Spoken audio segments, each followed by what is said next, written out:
पापलेट छान क्लीन करून त्याला स्लाइटली कट्स लावून घ्यायचे. मग त्यामध्ये मीठ, मिरची पावडर, हळद आणि कोकम आगळ जरा कमी प्रमाणात, जास्त नाही, कारण की हे आपण स्टफ करणार आहे. तर स्टफिंग करताना चटणी खूप फ्लेवरफुल असते, त्यामुळे वरचं मॅरिनेशन जरासं माइल्डच ठेवायचं आहे.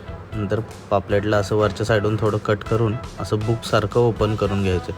तुम्ही बघू शकता कशी ओपन कॅव्हिटी केली आहे. या कॅव्हिटीमध्ये ग्रीन चटणी आपण जी सँडविचला करतो तशा टाईप ग्रीन चटणी, थोडंसं खोबरं पाहिजे तर तुम्ही ॲड करू शकता, ती स्टफ करून घ्यायची. नंतर मीठ, मिरची पावडर, तांदळाचं पीठ आणि रवा असं एक मिक्सर तयार करायचं आहे. यामध्ये हे पापलेट चांगलं कोट करून घ्यायचं आहे मिक्सरमध्ये. दोन्ही साईडून व्यवस्थित कोट झालं पाहिजे. नंतर पॅनमध्ये जरासं तेल टाकून आपण ह्याला भाजायचं आहे.